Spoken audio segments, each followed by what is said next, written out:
Bismillahirrahmanirrahim. Assalamualaikum warahmatullahi wabarakatuh. Teman-teman yang berbahagia, semoga sehat selalu.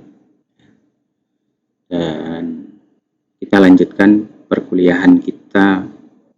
Jadi setelah kita pelajari anti turunan, persamaan diferensial, penulisan jumlah dan sigma, kemudian kita masuk ke pendahuluan luas, yaitu mengenai penjumlahan Riemann dan integral tentu atau integral tertentu.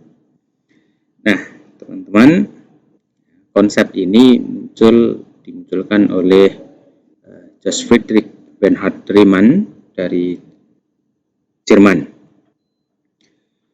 Dimulai dari konsep luasan bahwa kita mempunyai contoh ya, di sini hanya contoh fungsi x kuadrat. Fungsi x kuadrat itu kalau digambarkan seperti ini, fungsi x kuadrat. Kemudian dibatasi oleh x0, x2, ini batas kanan, dan sumbu x. Ini menghasilkan suatu luasan yang kita arsir, yaitu R. Kemudian R kita potong-potong, jadi bentuk persegi panjang, kecil-kecil. Nah, kemudian persegi panjang ini kita analisis bahwa di sini punya tinggi. Ya, kalau di sini xi-1, maka tingginya ini adalah fxi-1. Di sini xi, maka yang sebelah sini itu adalah fxi. Itu ya. Nah, untuk luasan persegi panjang itu panjang kali lebar. Ini panjang kali lebar.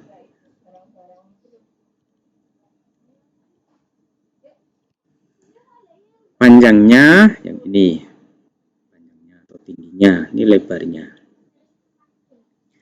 Kemudian kita jumlahkan panjang kali lebar, panjang kali lebar, panjang kali lebar sampai xn-1 kali delta x ya, sampai di sini. Yang terakhir nih. Tuh. Karena fungsinya kuadrat ya, jadi fx-nya itu kuadrat, maka fxi itu adalah xi kuadrat kali delta x. Ya, ini. Kemudian delta x-nya itu 2/n, jadi delta x itu adalah b-a dibagi n. B-nya batas yang kanan yaitu 2 dikurang a batas kiri yaitu 0 dibagi n. Atau 2/n. Kemudian xi-nya adalah 2i/n atau 2/ni ya, atau delta xi. Jelas ya? Kalau diselesaikan yang ini menjadi 8/n pangkat 3 kali i kuadrat. Nah, kita gunakan konsep sebelumnya yaitu mengenai limit dan notasi sigma. Jadi notasi sigma adalah nanti penjumlahan, karena di sini luasan persegi panjang sebanyak n buah, maka kita jumlahkan ya, dijumlahkan. Luasannya dijumlahkan. Luasan itu adalah panjang kali lebar dijumlahkan ya. Dan hasilnya tadi fxi kali delta x yang ini hasilnya ya, itu adalah 8/n pangkat 3 kali i kuadrat. Untuk menyelesaikan limit seperti yang sebelumnya, di materi sebelumnya, 8/n pangkat 3-nya dikeluarkan dari sigma, sehingga menjadi 8 limit n mendekati tak hingga 8/n pangkat 3 kali sigma dari i1 sampai n i kuadrat. Nah, ini bentuk istimewa, teman-teman ya. Bentuk istimewa, lihat catatan notasi sigma. Untuk bentuk istimewa sigma i kuadrat itu adalah n kali n plus 1 kali 2n plus 1/6 yang ini ya, ini bentuk istimewa. Oke, Kemudian kalau Anda bisa menyelesaikan ini langsung silahkan, kalau tidak kita coba uraikan ya, karena di atas pangkat n-nya itu ada 3, yang bawah juga 3, maka kita buat masing-masingnya. Jadi limit n mendekati tak hingga dari 4/3 atau 8/6 itu 4/3 ya, jadi 8/6 itu 4/3 ya. Kemudian n per n,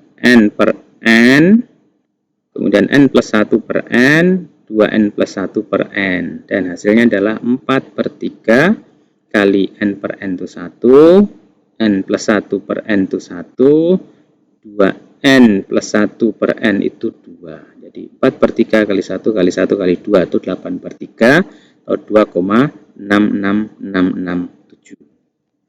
Ya, itu adalah luasan di bawah kurva x kuadrat, batas kirinya 0, batas kanannya 2, dan sumbu x. Ini kalau dijumlahkan luas persegi panjang sampai tak hingga, luasannya ini jumlah persegi panjang tadi sebesar 2,66667 atau 8/3. Oke. Maka konsep dari penjumlahan Riemann ini adalah penjumlahan atau sigma dari I1 sampai N fxi ya. Fxi di sini kali delta x. Jadi panjang kali lebar. Tuh. Ini adalah luasan persegi panjang.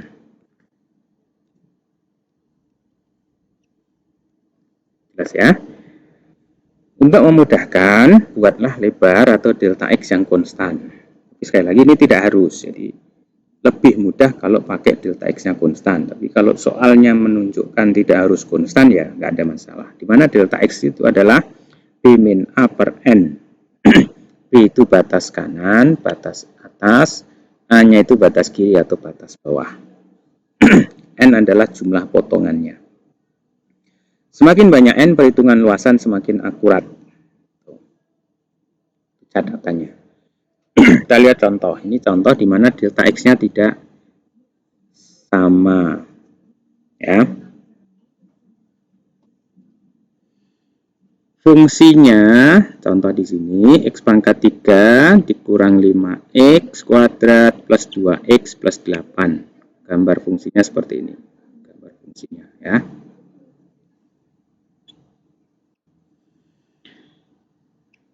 Batas kirinya 0, batas kanannya 5. Kemudian partisinya, ya, persegi panjang itu dipotong-potong dari 0 sampai 1,1. 0 sampai 1,1. Kemudian 2. Kemudian 3,2. 3,2 ini. Kemudian 4 dan 5. Kemudian 4 dan 5. Ini membentuk persegi panjang yang dibentuk ini. Kemudian X1 barnya 0,5 ini sudah ditentukan. Ya, X2 nya 1,5. Kemudian 2,5 dan seterusnya. Maka kita bisa perhatikan ini adalah X1, nanti ini X2, ini X3 dan seterusnya. Ya. Dan delta X-nya itu yang ini delta X, delta X1, ini delta X2, dan seterusnya. Jadi, penjumlahan Riemann dari I1 sampai 5, Fx I bar kali delta Xi yang di sini, itu ya kita masukkan Fx1 bar delta X1, Fx2 delta X2, dan seterusnya Fx bar X5 bar kali delta X5 ya. Kemudian F-nya, Xi-nya tadi 0,5, berarti F 0,5 kali delta X1 yaitu 1,1 dikurang 0. Kemudian kalau yang sebelah kanan di ujung ya Fx F5 ya, karena di sini 5 isinya, batas lebarnya adalah 5 dikurang 4. Jelas ya? Kemudian dimasukkan, jadi F5, F setengah ini itu adalah F setengah ya. Contohnya itu adalah setengah, masukkan ke fungsinya, setengah pangkat 3 dikurang 5 kali 0,5 kuadrat ditambah 2 kali 0,5 ditambah 8. Ini sama dengan berapa? 7,875. Ya, yang ini. Jadi nilai ini diperoleh dari sini. Yang lain nanti silakan diselesaikan. Kemudian kalau dia sudah dikalikan dan kemudian dijumlahkan, hasilnya 23,9698. Itu adalah luasan yang diarsir tersebut ya. Luasan jumlah luas persegi panjang yang diarsir tersebut ya. Kemudian definisi dari integral tertentu atau integral tentu. Jika f itu suatu fungsi, syaratnya f itu suatu fungsi ya, dia terdefinisi dari x ya, sebelah kirinya a, sebelah kanannya b ya, jadi batas bawah a, batas atasnya b ya. Maka ketika dia terdefinisi dan dia bisa dibagi menjadi subinterval yang sama, yaitu delta x b min a per n, maka integral tertentu dari f ya, dari a sampai b itu didefinisikan seperti ini. Integral a b f x dx sama dengan limit n mendekati tak hingga dari sigma i sama dengan 1 sampai n f x i star ya, bintang kali delta x. Ya. Ini panjang, ini lebar. Tuh. Jadi fungsi tersebut bisa fungsi positif seperti ini, bisa fungsi negatif. Maka ketika kita gunakan penjumlahan Riemann ya, penjumlahan Riemann, integral a sampai b ini ya, dari fx dx itu adalah dia bisa diterjemahkan, diartikan sebagai net area, ya, luasan neto, yaitu A1. A1 itu yang sebelah atas, A1, dikurang A2. A2 itu yang ini. Ya, jelas ya sampai situ ya. Kemudian teorema 3. Jika f kontinu, f itu suatu fungsi yang kontinu, perhatikan nanti definisi f kontinu, lihat lagi di pembahasan kalkulus 1 mengenai fungsi yang kontinu itu maksudnya apa. Nanti silahkan dipelajari lagi, dibuka lagi catatannya. Jika f kontinu pada batas AB, atau jika f has only a finite number of jump discontinuities, ya, kemudian f itu integrable. Jadi kalau dia kontinu, f itu dapat diintegrasikan pada batas a, b. That is the definite integral a b f x dx itu ada. Jadi teman-teman, ini akan ada ya. Jadi integral a b f x dx itu ada. Syaratnya fx-nya itu kontinu.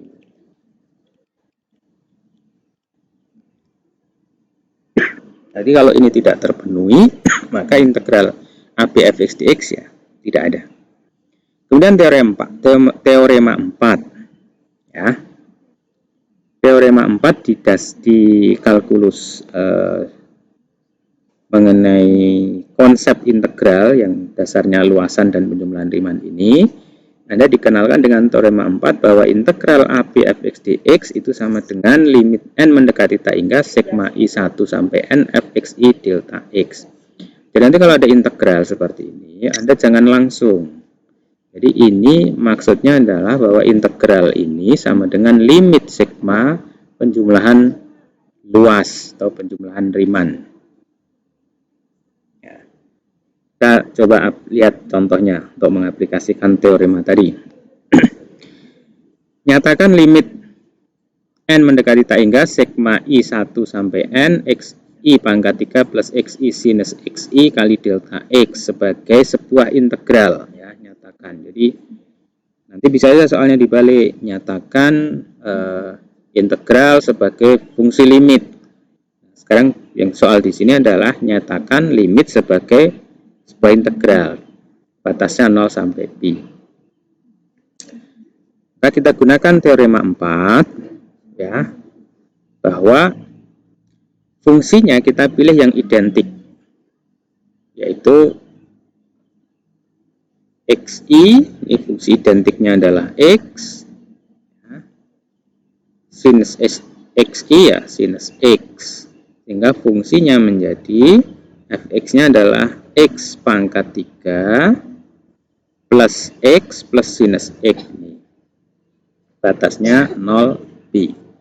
Jadi limit ini, ya, limit yang ditanyakan ini itu sama dengan integral, batas bawahnya 0, batas atasnya pi, fungsinya x pangkat 3 plus x kali sinus x kali dx. Ini jangan lupa dx-nya, ini harus ada, ya.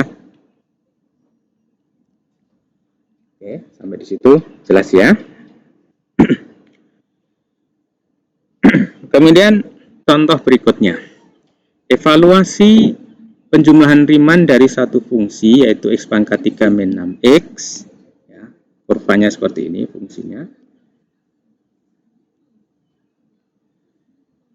Taking the sample point to be right end point, jadi xi-nya itu dari sisi kanan, bukan dari sisi kiri, bukan tengah, tapi right end points, sisi kanan. Batas kirinya 0, batas kanannya 3, n-nya 6. Kemudian juga ditanyakan integral 0 sampai 3 x pangkat 3 min 6x dx. Ya. Oke, kita selesaikan. Dengan n6, maka delta x-nya adalah b min a, yaitu 3 dikurang 0 per n-nya 6, atau setengah. Ya, ini delta x. Kemudian right end point, kita mulai dari 0, right end points-nya di sini. Karena delta x-nya setengah, maka 0 ditambah setengah, maka di sini setengah. Jadi x1-nya itu setengah ini. Ya. Yang di sini. X2-nya 1, jadi setengah, nanti tambah setengah, di sini 1. Ini x2. Dan seterusnya. Maka penjumlahan Riemann R6, karena n-nya 6, nanti kalau n-nya 10 ya R10, n-nya 1000 ya R1000 gitu ya. Jadi tolong tidak bingung. Sama dengan sigma I1 sampai 6 fxi kali delta x. Fxi-nya ya x1-nya setengah delta x, ya. X2-nya 1 delta x, dan seterusnya. Kemudian karena delta x-nya sama, dikeluarkan ini delta x. Yang ini adalah F 0,5. Ini F 1,0. Jadi contohnya 5 ini, kita F 1,0 itu 1 pangkat 3 dikurang 6 kali 1, yaitu min 5. Jelas ya? Jadi asalnya ini dari sini. Kalau ini dijumlahkan hasilnya min 3,9375. Itu adalah luasan dari persegi panjang sebanyak 6 persegi panjang tadi. Ya. Kemudian untuk integral. Pada saat Anda menyelesaikan integral ini, ya, integral ini, tolong Anda tidak menyelesaikannya seperti ini. Pada tahap ini ya, pada tahap ini tolong tidak diselesaikan seperti ini.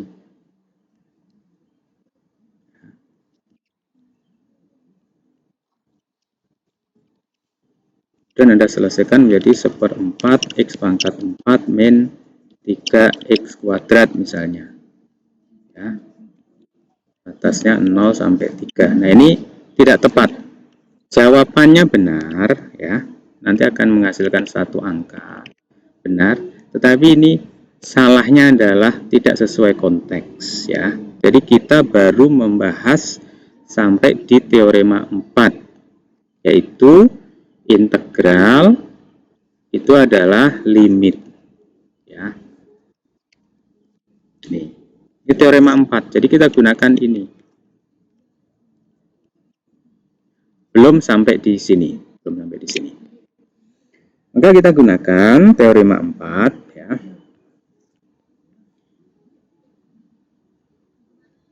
Integral ini sama dengan limit n mendekati hingga dari sigma i1 sampai n fxi delta x, ya.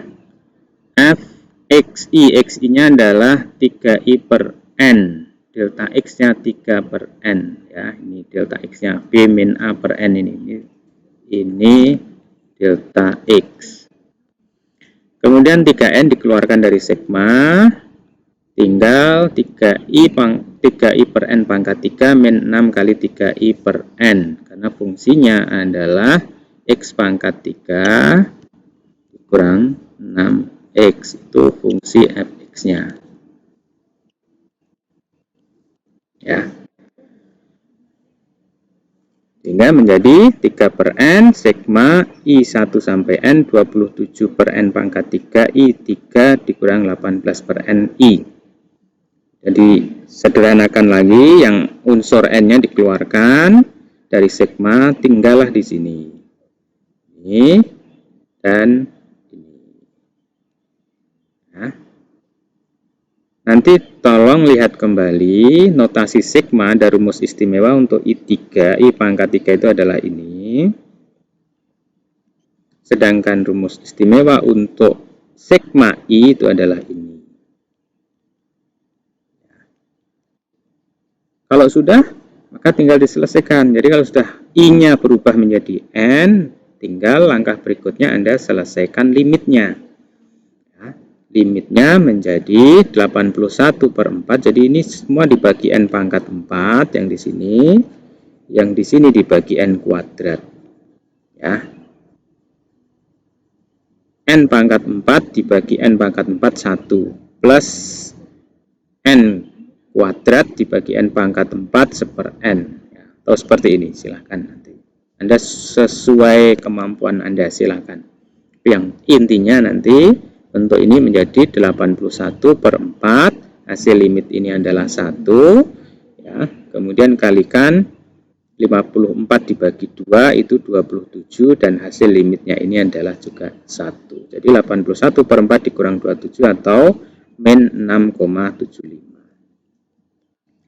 Jadi teman-teman, hasil dari negatif ini menandakan bahwa, ya, A1 dikurang A2 itu negatif, ya, atau A1 itu luasannya lebih kecil daripada A2. Ini kenapa kok hasilnya negatif? Karena ini. Kemudian teman-teman bisa perhatikan yang lain. Mengapa hasil penjumlahan Riemann berbeda? Ya, hasil penjumlahan Riemann berbeda. Jadi kalau yang sebelumnya ini R6-nya min 3,9375, ya, R6 dengan Riemann min 3,9375. Sedangkan ketika diselesaikan dengan integral, hasilnya min 6,75. Ya. 6,75. Jadi ini tidak sama. Tuh. Maka diilustrasikan seperti ini. Semakin banyak n, perhitungan semakin akurat. Jadi kalau n-nya di tabel ini, ya, kalau n-nya 6, nilai Rn-nya itu min 3,9375. N-nya 40, min 6,3998. N-nya 5000, min 6,7473. Jadi ini Anda perhatikan, nilainya akan mendekati 6,75. Kalau N-nya sampai tak hingga, yang ini, ya, hasilnya min 6,75.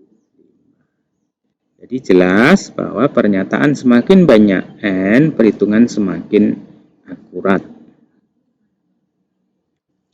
Jadi nanti berapa pertanyaan, berapa N-nya, ya, berapa N yang pas. Karena kalau Anda membuat N potongannya sampai tak hingga, ya tidak selesai dalam 2 jam misalnya. Maka ya Anda harus latihan dan punya feeling, nanti dilatih. Karena terkadang N sebanyak 4 itu sudah cukup akurat, N sebanyak 6 ternyata belum akurat, dan seterusnya. Jadi itu nanti sangat dipengaruhi oleh banyaknya latihan, sehingga nanti Anda akan mempunyai sense, mempunyai feeling berapa N yang baik, yang cukup akurat, walaupun nanti ada aturan-aturannya. Oke, teman-teman, saya lanjutkan. Terkadang kita ada persoalan seperti ini. Jelaskan makna. Ya.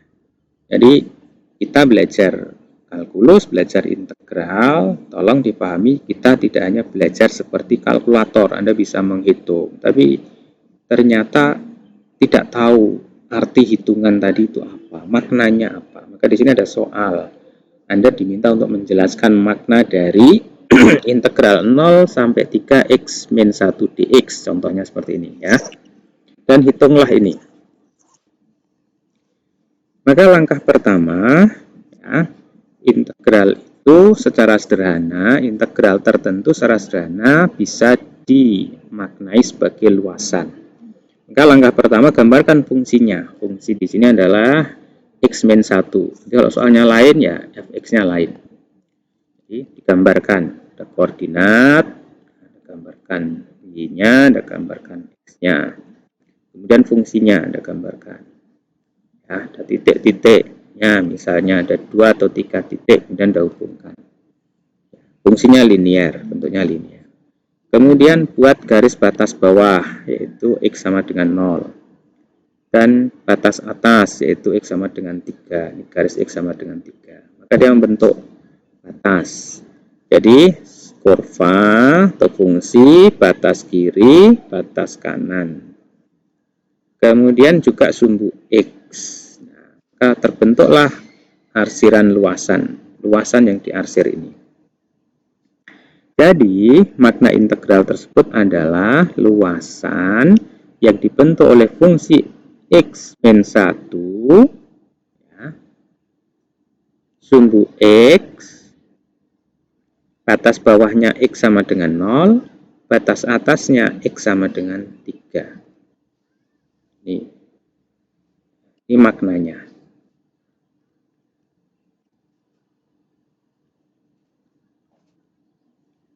Jelas ya? Kemudian hitunglah integral ini.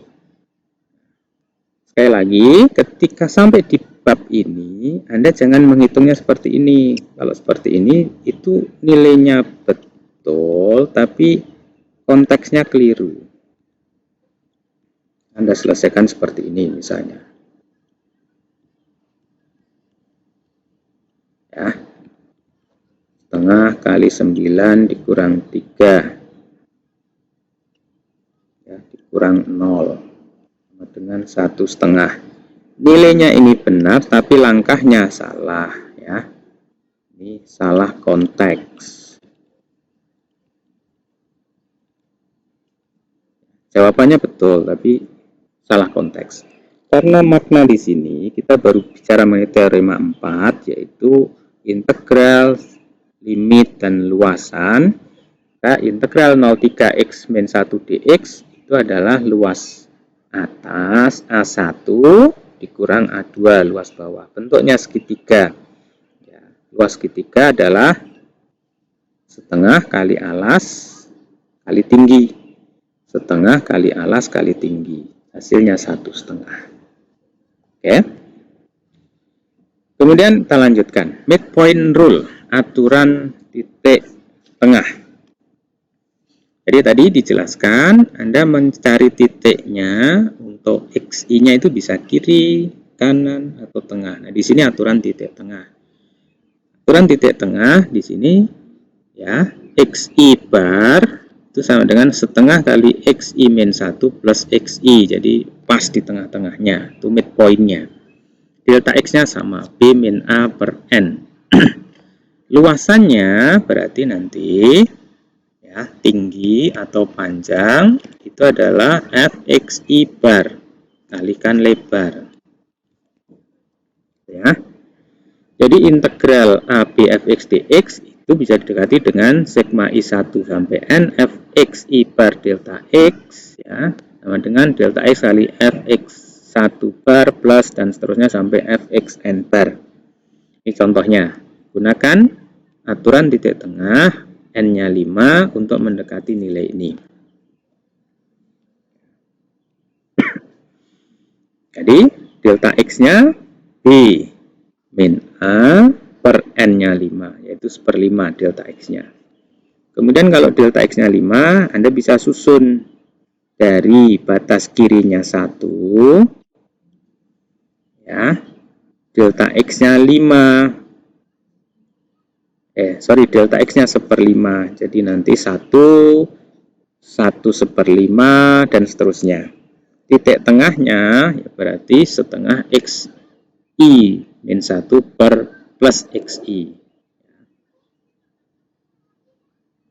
Ini subintervalnya ya, 1, 1,2, 1,4 dan seterusnya. 1,2, 1,4. Titik tengahnya ini berarti setengah kali 1 ya, ditambah 1,2 yaitu 1,1. Ini titik tengahnya X1 bar. Contohnya gitu. Ya. Jadi kita masukkan sekarang integral 12 per X dx itu adalah delta X. Delta X-nya ini 1/5. Delta X. Ya, ini 1/5. F11 itu XI. Nih. Kemudian F1,3, 1,5 dan seterusnya. Jadi ini 1,3, yang di sini 1,5 dan seterusnya ya. Kemudian fungsinya karena fx itu adalah 1/x, maka F1,1 itu adalah 1/1,1. Ini F1,9 ya 1 dibagi 1,9 tergantung fungsinya. Dan ini kalau Anda selesaikan hasilnya 0,691908. Ya. Oke, kalau Anda sudah jelas, maka silakan nanti dilatih ini semua contoh yang di sini untuk memperkaya dan memperlancar pemahaman kita, pemahaman Anda semua. Soal yang pertama misalnya evaluasi jumlah riman, fungsinya ini batas kiri, batas kanan ya, N-nya 6 dan seterusnya. Kemudian gunakan left end points ya, yang sisi kiri. Dan soal yang kedua, diketahui fx batas kiri, batas kanan, evaluasi jumlah riman N-nya 6. Kemudian gunakan right end points ya, yang kanan. Dan juga Anda diminta untuk membuat gambarnya. Dan soal yang ketiga, tabel seperti ini ya, meningkat F-nya, gunakan tabel to find lower and upper estimates untuk integral 025 fx dx. Silahkan nanti diselesaikan. Kemudian yang keempat, menggunakan midpoint rule, aturan titik tengah ya, 4, 5, 6, 7, ini aturan titik tengah. Kemudian gunakan teorema 4 untuk 8 dan 9. Kemudian gunakan definisi luasan 10, 11 ya. Kemudian selesaikan juga nomor 12 ini. Anda boleh pakai luasan, boleh pakai jumlahan Riemann, limit ya. Kemudian nomor 13 ini Anda selesaikan dan 14. Oke. Kalau ini Anda latih, terus insya Allah semakin paham ya. Jadi semakin banyak latihan, insya Allah Anda semakin paham. Terima kasih. Wabillahi taufiq wal hidayah. Assalamualaikum warahmatullahi wabarakatuh.